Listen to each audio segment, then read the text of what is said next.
Okay. We are ready for another mentor session. And I'm going to move this over to my other screen here so I can read the questions. And let's just jump off and get this thing going. Since it's a Sunday, tomorrow, those of you that are receiving an answer to your question, you will get an email from Honey, my virtual assistant in the Philippines, who's doing an amazing job. She will send you an email with my answer and the YouTube link to the answer, and then she'll also let you know what other mentors are going to answer your question. Let's get this thing kicked off with a first question from Sam. Sam asks, can I register an LLC and offer different brands under it? The background is, in e-commerce, can I register an LLC, for example, X, and sell different products like Jack and Jane under it? How do I associate them with the LLC, and does the website address matter if it's under Jack or Jane rather than X? I think I understand this question, and the answer is yes. However, sometimes it is great to have different brands with their own LLC. Joel would be a good one to answer this. However, your question and your background isn't really giving enough information to truly understand the real question that you're answering. Because, for example, think of a cosmetic company like L'Oreal. L'Oreal has hundreds of different brands of skincare under the L'Oreal brand name. So if you go to L'Oreal.com, you're going to see lots of different brands under that name, right, on that website. If you go to Gucci is going to have a lot of different product lines within the Gucci brand, and they might even have some that are different brands other than Gucci. I don't know. But just think about fashion, think about like Nike. Nike has the Air Jordan brand. They've got all kinds of different brands underneath the Nike umbrella, right? Think of BMW. BMW has different brands under the BMW name. The way that you account for these things is that you set up in what's called your chart of accounts in QuickBooks, which is a great software to use for your financials. In QuickBooks, you will associate every different product that you sell will have its own different product ID. Sometimes, depending on the business, it might have what's called a SKU. And when that product is purchased, it will automatically be coded with that SKU or product ID number and accounted for in your financial statements directly in QuickBooks. That way you'll know exactly how many of that particular product. That will still fall under the LLC in which the business operates. Oftentimes we will look to create other LLCs or businesses for different brands just in case we might want to have that as a standalone company that might sell, and you want to keep another company that you might keep or sell, and they're two different types of companies. Joel would be a good one, Sam. You might want to submit another question and really be specifically that Joel would be able to answer this, which is because Joel has like 16 different brands or more. And I don't know if he has those set up as other LLCs, but I would try to frame your question of what would be the importance of establishing different or unique LLCs for specific brands or products that you market and sell. I don't know if Joel has it all under one LLC or multiple, but that would be a good question if there's a reason that you want to know that. But give a little bit more explanation of why you're asking that, unless my answer was enough for you. But yes, you can do this and just register it in your QuickBooks as far as product ID and SKUs. Hope that helps. Next question comes from Stephen Davis, and Stephen says, look forward to seeing you next month, Stephen. Stephen Davis says, I came across an article about performance coaching. After doing a little research, it seems to be a new type of coaching. Have you ever dealt with a performance coach? What does it actually involve? How does it differ to what our current coaches offer? Thanks. The background is SUD Consulting is a consulting company that offers third-party HR services to organizations. This includes, but not limited to, payroll, benefits, HR support, and workers' compensation. In your background, I would also include exactly what kind of organizations you want to do business with, Stephen. That would help in your elevator pitch. And then as a note, in the first field of asking a question, please just ask your question. You made a statement in the very first sentence. I came across an article about performance coaching. In the first field, just ask the question. So you might say, have you ever dealt with a performance coach? And then go to the background with the rest of your information. This will help when we archive your question. But as far as performance coach, personally, I've never had a performance coach. I think that Jerry might do some performance coaching, and I think that Tom might do some performance coaching. I don't know what would distinguish the difference between a performance coach or a leadership coach or an executive coach or a personal coach. I don't know the differences and nuances between the different signifiers of what they would call themselves. When it comes to coaching, generally speaking, we are having a challenge in our life in which we want someone to help us obtain knowledge and be able to become better at something we might be weak at. And we might hire someone who has been trained by some sort of coaching certification, because coaching really involves really learning and developing a system in order to be a coach. Like Tom Black, our sales coach mentor, he has a system in which he has utilized within his own companies and in coaching other companies. It's a true system of taking somebody from here to here, from A to B, from A to D, whatever it might be. Myself, I know how to coach somebody in the art of goal setting because I've created a goal setting system, not only for myself, but to be able to help other people learn how to set and achieve goals. And so I think each individual coach should have a system and process of exactly how they're going to help somebody increase their strength in a certain area and be able to walk them through that system with a playbook. So I don't have any experience necessarily with performance coach, but that might be very similar to a leadership coach, an executive coach, a sales coach, an operational coach. You're really just going to be looking for what performance you're looking to do. So a fitness coach could also be a performance coach because I want to be able to perform better, which means I want better energy levels, or I want to know what dietary intake, what kind of supplements, what kind of strength training. So there's a lot of different things. So I hope that answers your question. But our current coaches, Tom Black, Dan Abate, Joel Gandera, myself, Peter Casadoy, all of us have a unique niche in which we are trained to help coach somebody through a certain process. But I don't think anybody's a performance coach or calls it being a performance coach. Hope that makes sense. Okay?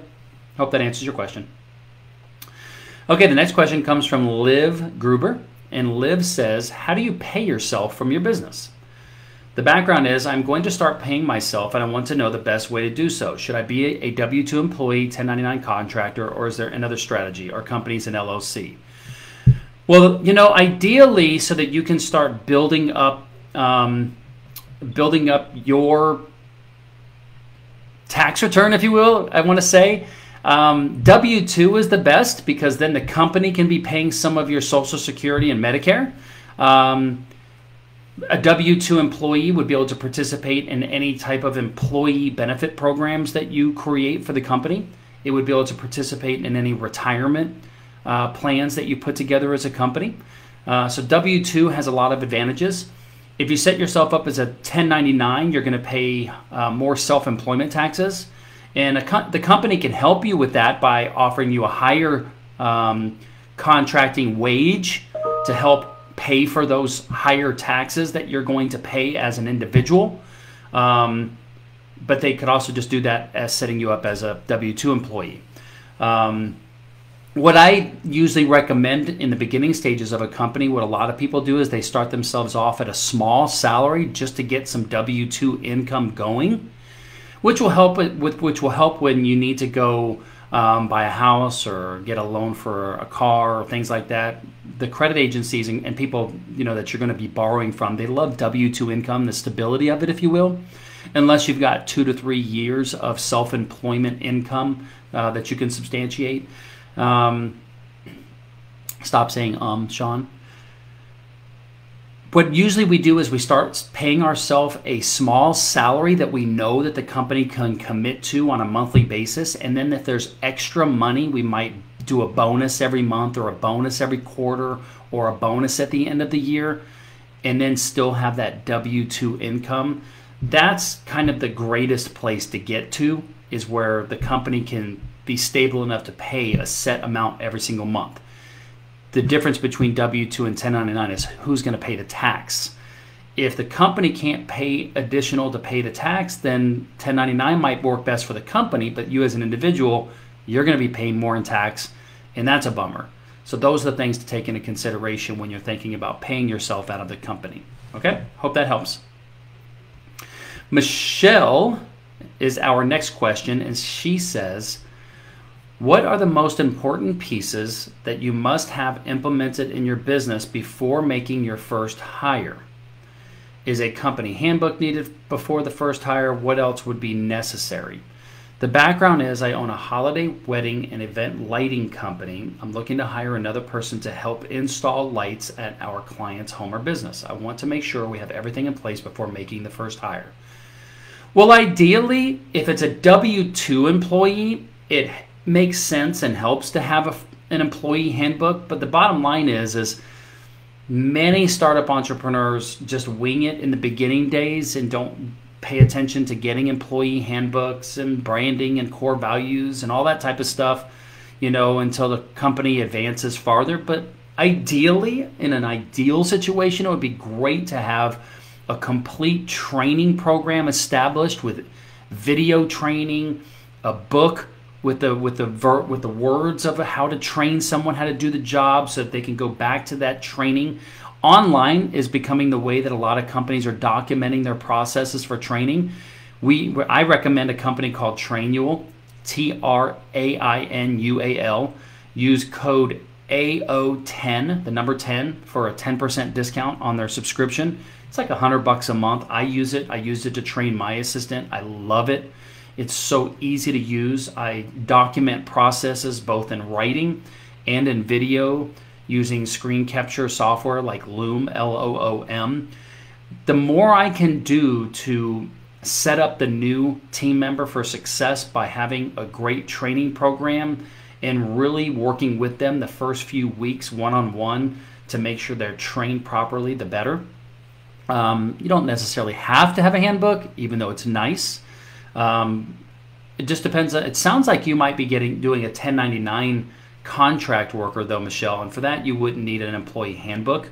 You would want to have some training so you can tell them how you want things done, and you'll want to have a 1099 contract agreement really laid out that they are a contractor, they're not an employee, you're not going to hold out taxes, and it's really challenging depending on the state of what hours how you can dictate when they do the work, how they do the work.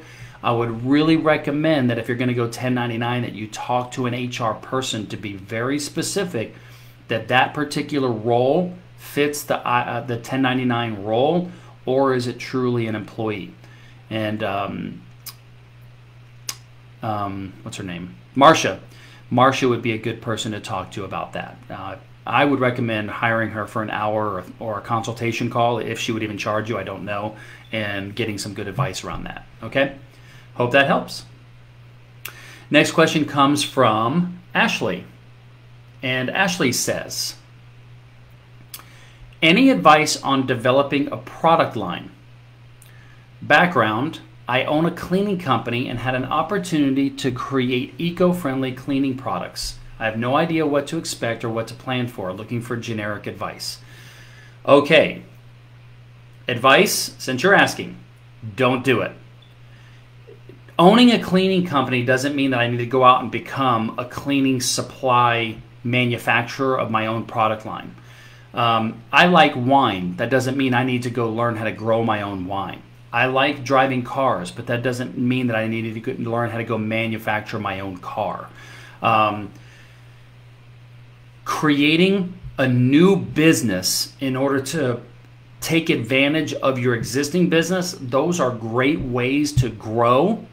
However, you would want your initial foundational business, your cleaning business, to be a minimum of a 7-8 figure business that has a complete team, managers, great depth of your team, so that you could spend a lot of time, which it will take, on researching all the different chemicals and things that go into creating cleaning products, all of the branding that it would take to develop a cleaning product line, and that would be its own separate company that you would go out and sell those cleaning products to other cleaning companies and compete against those big companies that have cleaning products and supplies.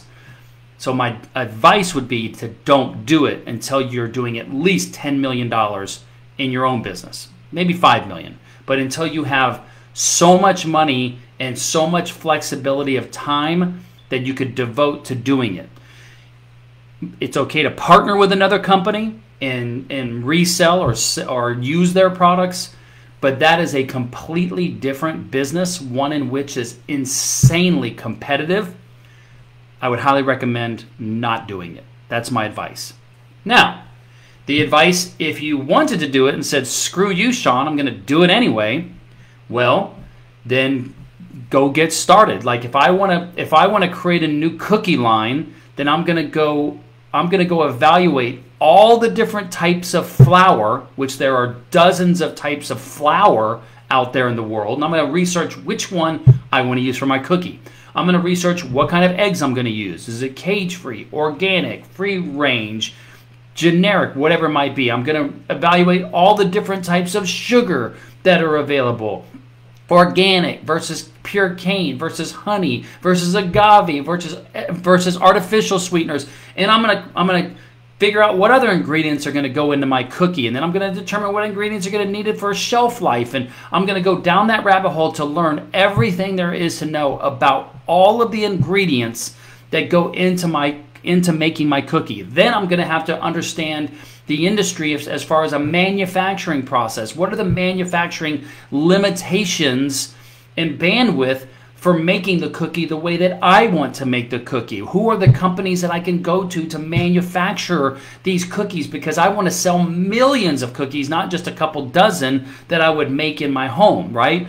So that's the same process you would take with figuring out how to make eco-friendly products. Is you would have to go evaluate every type of chemical that goes into, or non-chemical, organic, that goes into creating a cleaning supply, and what makes one good and one bad, and what makes something work over something that doesn't. What are all the different types of stain removers, whatever type of products you're going to do, bacterial cleaning, all those types of things. What's good for the skin, why not?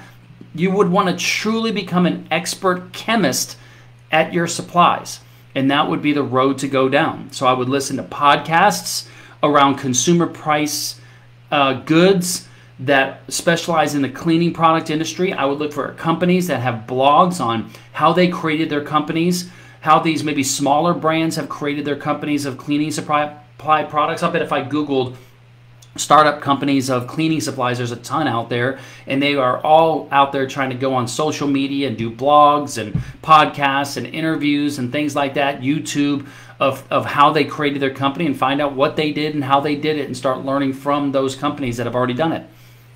That would be my advice. I hope that helps. All right, those of you watching in the room, can you leave a comment and just let me know that you can hear me? Because last time I was doing this, nobody could hear me. So leave a comment, make sure you guys can hear me. Okay, next question comes from Kimberly Vincent. And Kimberly says, what strategy or ideas would you recommend we do to have HR and team leaders send their employees to our clinic and our associate clinics on a regular basis once they have signed up for our corporate massage therapy program?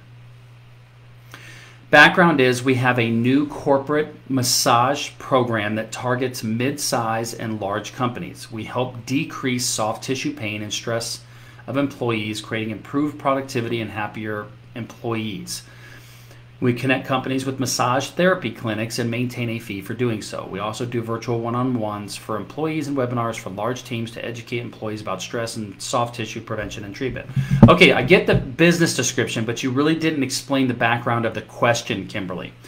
So I'm gathering that the background of the question is that you don't really have a system or process set up yet from a communication perspective, that once you enroll a company to sign a contract with you to provide your services, now you need to understand how to create a communication package from the company to its employees. Now, generally speaking, some of the places that the companies will do this is in what's called payroll stuffers. So when people get their paycheck, there will be an insert in the envelope that will talk about the benefits. So you could do it as a payroll stuffer. It always looks better when the company promotes it as opposed to you promoting it, or if it's a partnership and then it's a joint communication coming from the company. If the companies pay by direct deposit and there is no paychecks envelope, you could also I'm sure that the company, if it's that size, has some sort of communication portal or some sort of newsletter that goes out to the employees, and I would want to become part of that process on an ongoing basis. I also might want to work with the HR department on how you can put together specialized materials and maybe even do group workshops within the company. Go out to the company for a couple weeks and do group training or group presentations on what new benefit is now available to those employees. You might want to also do some online, some very, very professional, hiring a professional videography company to do professional trainings and presentations of what the employees get, and I would make that generic so that you could then slap a label of the logo, or maybe the very first video of the video series might be specific for that company, but you could always create a new video, which would be the first video of the video series for every company, so that it could be personalized for that company, but then the rest of the training is generic so that you can white label it basically for every company that you're going to do this for. But these are part of the programs. When I was in the insurance business, we used to have an annual enrollment period where employees could enroll in certain supplemental and ancillary benefits that the company endorsed. And sometimes they would pay a portion of the premium, and sometimes it would just come out pre-tax or maybe even post-tax out of their paycheck. And we would, for the month prior to the enrollment, we would come out there and do individual meetings with every employee to discuss all of the different offerings and help get them signed up. You know, if your income is derived by the amount of participation by the employees, then I want to be in front of those employees as much as possible and enroll as many and get as many employees using it. And so in that situation, I might have a dedicated account executive or wellness coach, if you will, that their responsibility is to work with unique or specific clients and accounts in order to increase enrollment and participation rates so that our company could benefit more and make more money. So those are things that I would take a look at doing. I hope that helps. Okay, and the next question comes from Anisa. And Anisa says, how can I add value to someone of high caliber? The background is real life example. I'm going to see Sharon Lecter next month, and we will bond, and she will provide lots of value to me, and I would like to do the same for her, but don't know how to add value to her life. I'm a financial coach. Okay, I love the fact that you're asking this question, Anisa. So let me tell you how you are providing value to Sharon, and you might not realize it. One is you're paying her. You're paying to come to Nashville next month. Can't wait to see you. And that provides value to her. You are substantiating that people value her enough that they will pay for her time to come and learn from her. And that is one of the best values that you can provide to a person that is high caliber, okay? Is to pay them for their time. The next is, another way that you can pay her is to refer people to hire her, to pay her for her time. That's another way. The next way would be to purchase whatever courses or programs she has available. And that's another way to provide value to her. The next way would be to refer people to buy her books and her courses. The next way would be to, let's think about this, to actually implement the tools and the knowledge that you're going to learn from her in order to help you become more successful in your own life, and attribute a portion of that growth and success to Sharon in the form of a testimonial or a review, so that other people will see what it has done for you and they might choose to use Sharon to help them. The next thing is, and this would be the last point I'm going to make, is to ask Sharon what you could do. Or you could find out what hobbies Sharon likes. Like, Sharon likes wine, so I'm sure if you sent her a nice bottle of wine, she would love it. And that would be a way to add value to her life. So ask her, what could I do to provide value to you? And that's kind of a generic thing. And what I tell you is, most successful people, it really makes them and us, I'm going to put myself in that category, it makes us uncomfortable when someone says, how can I add value to you? Because most of us are pretty humble. And we're just going to say, I'm good. I just hope that you're getting a lot out of this, and I hope that you learn from it, and I hope that I can help you, and that's the best thing that you could do to provide value. That's generally speaking how most successful people are going to answer it. But the best way for someone to add value to my life is to refer more people to AO, to become more successful and attribute some of that success to AO in the learnings that I've helped them with. As far as a thank you gift, I love wine. I love when packages of cash just show up at my door. That's never happened, but that would be really, really cool. And just showing general, sincere appreciation for the relationship. A lot of times that's what it's really about, is the relationships. And when we feel that someone really appreciates the relationship, and it's shown by liking my Instagram posts, by commenting, by recommending me to other people, those are ways to really pay it forward. Okay? I hope that helps. Okay, the next question comes from Carrington. And Carrington says, when it comes to sales, are there any tips, techniques, or selling systems or steps that help you learn to be better / smoother with it? The background is, I'm a commercial product photographer who helps product-based companies at any stage manage their photography needs for e-commerce, marketing, social media, etc. I feel like I am very choppy on the initial sales side and want to learn more to make it more fluid, to ideally be more successful in the long run. Okay, so in our AO portal, there is an 11-hour sales training system called Pro Code Sales. Go through all of that. And what you're going to learn within that sales system that Tom Black teaches, and that system is worth $1,000. Tom generously donates it to AO members. And so don't take it lightly that training is there. That training has produced many, many millionaires. In that training, you're going to learn that it's very important for you to have a sales system, which includes scripts for your phone approach, or however you're going to approach someone in order to start to develop a relationship. And it's important to have a script that has been well rehearsed, so that when you speak it, it's going to sound like it's conversational, even though the words that you have chosen to speak have been well thought out in advance and rehearsed to make it conversational. This is the difference between a new salesperson without training and an experienced, mature salesperson with training, and it's the difference between somebody who's probably not making a lot of money and somebody who's making a lot of money. Things need to be rehearsed. Things need to be thought out. They need to be continually modified and tweaked on what's working and what's not working. Go through Pro Code Sales. Also in the AO portal, there's a resource center, and in the resource center, there's a category called sales. Read all of those articles within sales. Now, here's the only challenge, Carrington.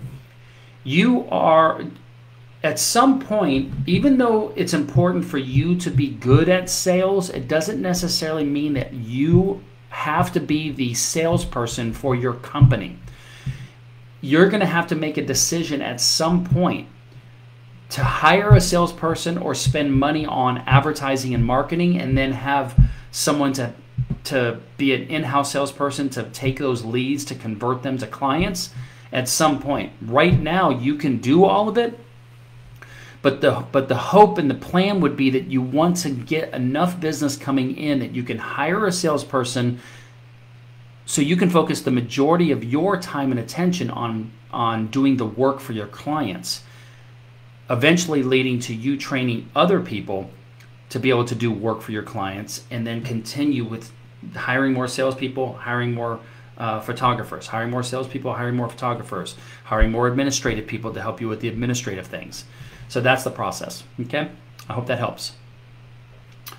Okay, next question comes from Carrington Crothers, and Carrington said, is guest posting a suitable way to market your business?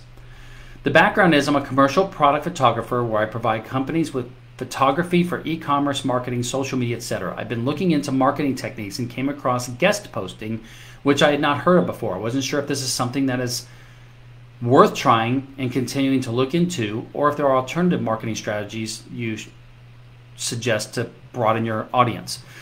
Listen, there's probably an infinite amount of marketing techniques and strategies you can use. So I won't go into all the different things that are available out there in the world, because you can buy advertising on a wide array of platforms, whether it be social media, television, radio, conferences, magazines, television, all that type of stuff in order to market your business. But as far as guest posting is concerned, yes, it is a viable marketing strategy that can work. Notice that I said can work. If you're going to do a guest post, what I have found that really works is doing an Instagram live, a joint Instagram live if you're talking about on social media. So maybe the person that has the audience and they want to provide their audience some expertise that you have. You guys would put together a pre-launch announcement for about maybe at least a week, which would be some posts and some videos promoting a webinar or a Zoom or an Instagram Live that's going to be coming up, and that people can sign up on the email list. This is a good thing to do to get to sign up on the email list, because then you have their emails in which to market to them, if the person that's going to have you on as a guest can do. And then you guys do a post. So those are some great ways. You also can be a guest podcast host, where someone interviews you and talks about your expertise and why someone would need professional services like yours, and that builds you up as an expert. The people listening in the audience, it might evoke emotion in somebody that says, oh my gosh, I need somebody like Carrington, and then they do business with you. That is part of marketing, and it does work. Guests, being a guest on a podcast, doing guest posts. If it is just, I'm going to put together a post and someone's going to post it on their Instagram account, unless that person is really, really influential and they're really positioning you that this is the person that you've got to go listen to or you've got to go follow, it usually doesn't carry much weight, and it's going to be a waste of time. But if it's a really strong influencer and they're saying, go follow my friend Carrington in her Instagram account or her Facebook account or her Twitter account or whatever, because she has amazing stuff, that can be beneficial if your social media profile is on point. And when somebody comes to your page is so phenomenal and sticky that the person comes and stays. and starts learning from you and wants to hire from you. Remember, social media marketing is just that, marketing. Too many people post on social media just for the sake of posting. There's no strategy to try to get clients. And so it's really important to create a really strong marketing program around your social media that builds relationship and trust within your social media profile. And that's the bare minimum, lowest level, but you're consistently doing posts and doing things that get people into your sales funnel, whether it be setting up a call, downloading a lead magnet to get you into an email list, whatever it might be. Okay? Long answer, but I hope that helps. Okay, and the last question comes from Kristen Lattis, and Kristen says, what do you do when a client has not paid the remaining balance from a project completed over 2 months ago? The background is I'm a copywriter for online entrepreneurs. I completed website copy for a client. She paid 50% upfront, but has not paid the last 50%. She does not answer any DMs or emails. Yuck. I don't like people like that. Unfortunately, there's not much you can do as far as getting money. Suing somebody like that probably won't work because they probably don't have the money. That's why they're not paying you. So there's some things you can do in your contract that says this is copyrighted work.